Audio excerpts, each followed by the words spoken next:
حاجی بچه ها گرانیتا میرم اکو همینجا قزاقستان دین همون بچه های تاجیک کروچه هم گرانیتا رفته حساب دارستن همون روز دهتش گفته بیز خواهد بمیزیم گفته روز دا کروچه می فرویا میشتنه که 10 تا گرگ بلد تا آنمانا میکنم بلد میخرانش بعد او امچیس از هنگ میزنن امچیس میه این بچه ها دیگه در درون ماشین بجا میشون بسر ایورم نپدد میکنن که گرگوی گشنه بعد هم امچیس میه 8 شمه پرونند چه در روسپیت نمیکنند شما گریزه میره کروچی دیگه نفهمیدیم بیچوره کجا بود خیلی بود روسی گب دیگه برادر رو هم نپرسیدیم دیگه چه خیلی بود چه خیلی شده دیگه علیقش نکیم روز دیگه.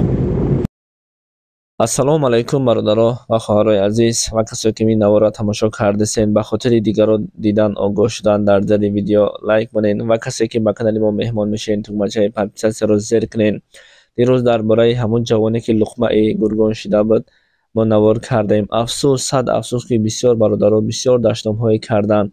خداوند هدایتشون کنه و تا حال باور کنین یگان کس نمیدونه که چیه ای کجای و هر کس هر گفت گفته است. بعضی ها میگن در سمرش دیگه، بعضی ها میگن در اکاترینبورگ، بعضی ها میگن که این جوان ای ازبکستان ای یکی همون شخصیت ها همون MCS حالی ویدیو نبرآورده که این شخصیت شهروندی کجا بودنش.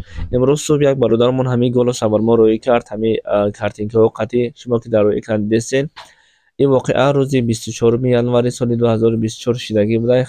کسی که هست نیست.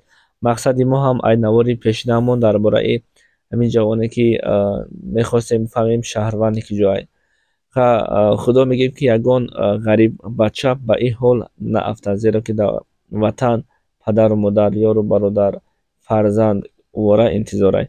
هر کجای باشن خداوند نگهبان شما باشد. خداوند به همون شخصیت هایی که بسیار دشنام میکنن هدایتشون کنه. واقعا را شما فهمیدین در سمرش نگیم در دوستان خط چیزی که هست نیست. در کدام حالت هم نباشین شما احتیاط باشین که سلامتی شما برای هر یک خیش تبرد شما خیلی مهمه. خدا نگهبانتون.